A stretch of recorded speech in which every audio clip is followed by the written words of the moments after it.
Hi everyone, welcome back to my channel. If you're new here, please feel free to subscribe to my channel down below and click the bell if you'd like to receive notifications each time I make a new video. Today I decided that I would like to tell you about some events that happened in my past. I actually wrote the story about a year ago, and I'm going to share it with you today. I will start off with this. This is an experience that I went through I could have never seen coming, yet I know this is how it was supposed to happen. I was with this man for less than 2 years. In the beginning, he was very kind. He seemed to be everything that a boyfriend should be. He wanted to spend time with me and even rearranged his schedule to sync with mine. He wanted to help me lose weight and become healthier in many ways. He even went to my physical therapy appointments so he could know what was going on with a knee injury that I had the year before. But all this changed little by little over time until he became a complete monster. I first met him back in high school, although I didn't really know him well back then. I remember him as a guy a couple grades above me who would laugh quite loudly, so I figured he was a pretty happy guy. He wasn't quite cool, but he would hang out with some of the cool kids in his class. Some people would make comments that he was kind of weird. My friends basically were the outcasts who didn't belong anywhere else but with each other. He played the saxophone, and I played the clarinet in our high school band. I wasn't anywhere close to being in his social circle, so it didn't really matter, and I didn't think much about him. Almost 20 years later, I got a friend request from this guy. I wasn't in a good place as I had gone through a lot in my life. I remembered who he was, so I went ahead and accepted it. From that time, I learned a lot about who he was and who he wasn't. It was an experience that changed me, and I will surely remember for the rest of my life. He started out as a man who was hurt by people. He told me that he was abused by his father, as well as by women from his past. He would come home from school and hide behind the curtains when he knew his dad was coming home. Dad would come home in a normal mood, so it would appear that things were okay. But suddenly, out of nowhere, his dad would start beating his head against the wall for no apparent reason. His dad would ask how school was that day and then just start beating on him. He told me that he had been married and divorced. Eventually, he told me he had been married 4 times. In each marriage, he told stories to me about the women that were cheating on him or being abusive towards him, sometimes both. He said that one of his ex-wives actually would beat on him and then call the police, stating that he had beat on her. The police wouldn't do anything to help him, he told me. Then he turned into someone who hurt me more than I could have ever imagined. As we began our relationship, he would tell me that he was worried that I would cheat on him, just like everyone else had done. Or he would say that he was afraid I would become abusive towards him. Very quickly, he would get mad because he felt I was talking down to him or embarrassing him in front of other people. He would get angry because he believed that I was cheating on him. Over the course of a few months, the accusations elevated and the name-calling began. He was very controlling and had to know where I was at all times. His anger increased as time went on. It became normal for him to call me if I was 5 minutes late getting home because he thought I was with someone else. He would yell at me and call me a whore and call me all sorts of other names on a daily basis. I had to change the way I said or did things to comply with his needs and avoid any conflicts. He expected that I would do what he asked me to do to prove my love for him. If I didn't read his mind and know what he expected, I had hell to pay. There were also good days spent with him. He would pick up my daughter for me and then go to the park with her. or we would just spend time together on our days off, going shopping and doing what normal couples do. I remember on the Tuesday prior to Halloween, we went to Applebee's with some coworkers for karaoke. His favorite thing was to sing, so we all had a lot of fun that night. It made everything so much harder when we had those good days to think about. He didn't believe anyone could love him as much as he loved others. He would tell me that he was unlovable and that I was putting everyone else before him. We went to counseling for a while, but even the counselors didn't care about him enough to listen to him, he would say. He'd also tell me, "All you women bond together and are against me." He believed that when we walked into church, everyone was looking at him and bad-mouthing him. That proved to him that I had been talking about him to all the ladies at Bible study. During the time I was with this man, his anger increased more and more.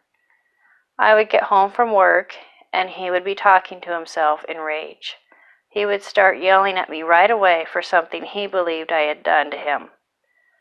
He would tell me that his proof that I did something wrong, but he wouldn't ever look at or listen to anything that would show that I hadn't done it. He saw the front screen door unlatched because of the wind, and that proved to him that a guy had been there with me while he was at work.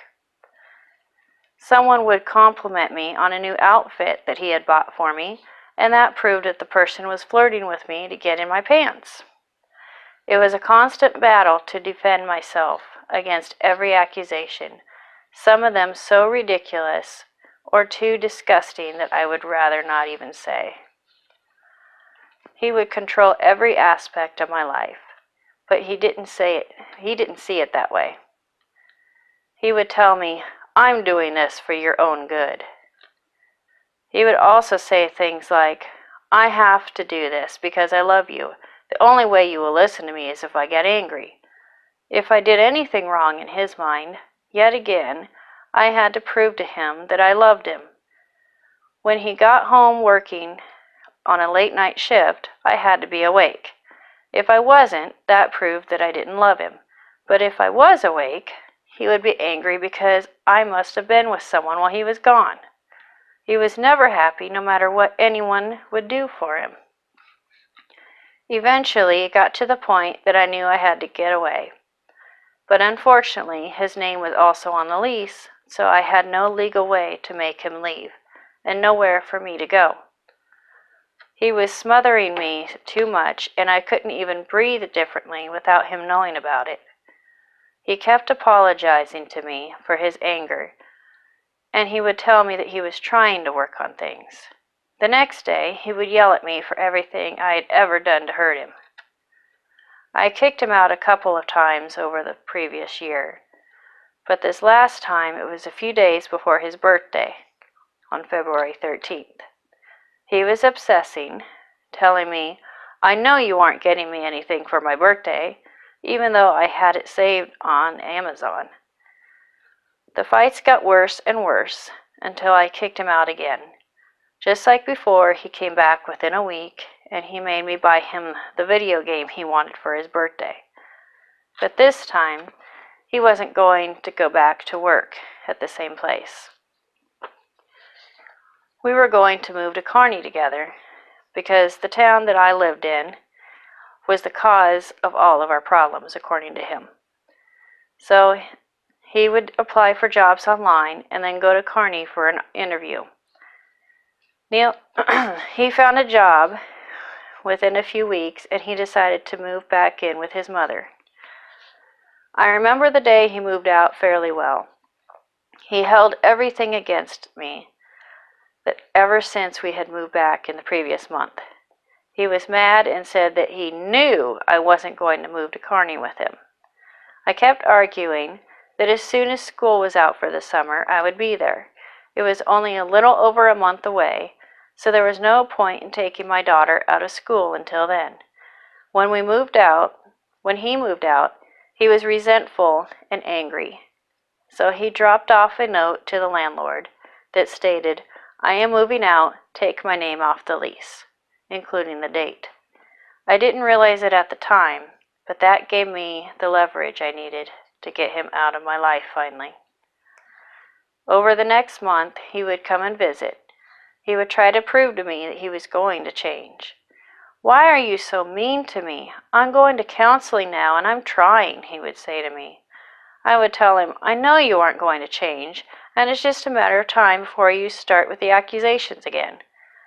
Then he would say that after discussing our relationship with his counselor, the counselor told him that I need help and that he should leave me. I was tired of the yelling, the name calling, and the accusations.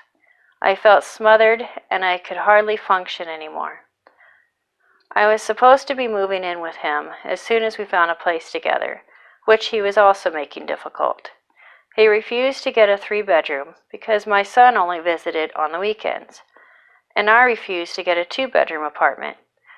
He would find a place for us to look at, and I was supposed to be there if I was serious about us. He gave me the ultimatum that I either sign the lease or we are done. I just had a horrible feeling about signing a lease with him, so I just wouldn't do it. The next day or so, he called and apologized for yelling at me again.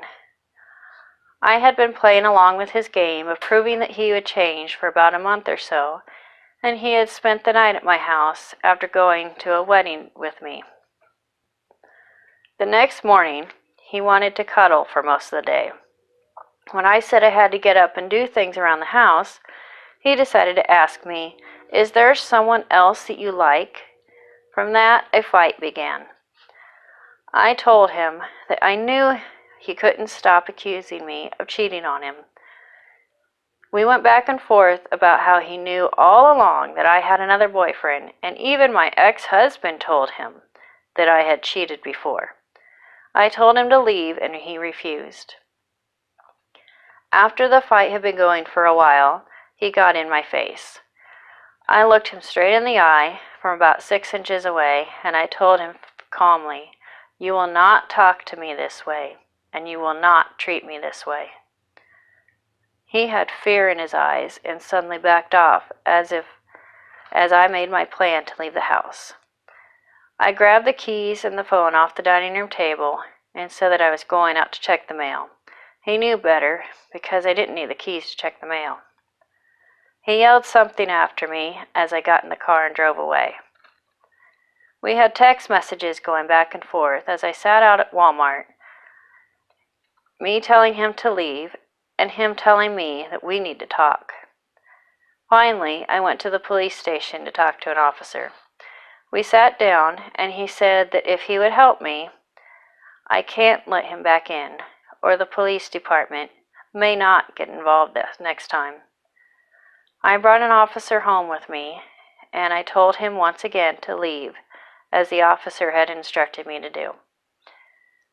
He proceeded to tell the police officer that I hit him that morning during our fight.